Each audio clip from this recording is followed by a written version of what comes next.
بدون بيض وبدون فرن وناعم واحلى من الجاهز. السلام عليكم، ازيكم؟ عاملين ايه؟ ان شاء الله النهارده هنعمل كريم كراميل سهل وسريع. اول حاجه هنحط المكونات في الخلاط، وهنحط 3 كوبايات من اللبن بدرجه حراره الغرفه، 3 معالق كبار من اللبن البودره، معلقه كبيره من قهوه سريعه الذوبان ورشه فانيليا، و3 معالق كبار من القشطه سواء جاهزه او وش اللبن، و3 اظرف من الكريم كراميل اللي بيتجاب من السوبر ماركت بطعم الفانيليا.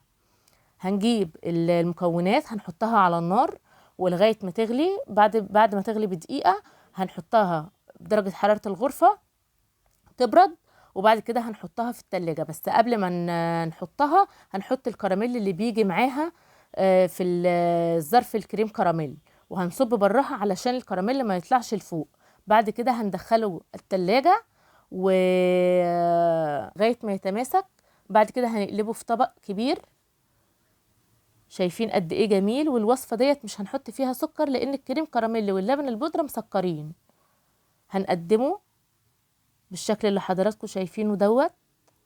جميل جدا، لازم تجربوه، مش هتبطلوا تعملوه. تحفه، سهل وسريع واقتصادي. ولو عجبكم الفيديو ما تنسوش لايك وشير وسبسكرايب. مستنيه رايكم في التعليقات. مع السلامه.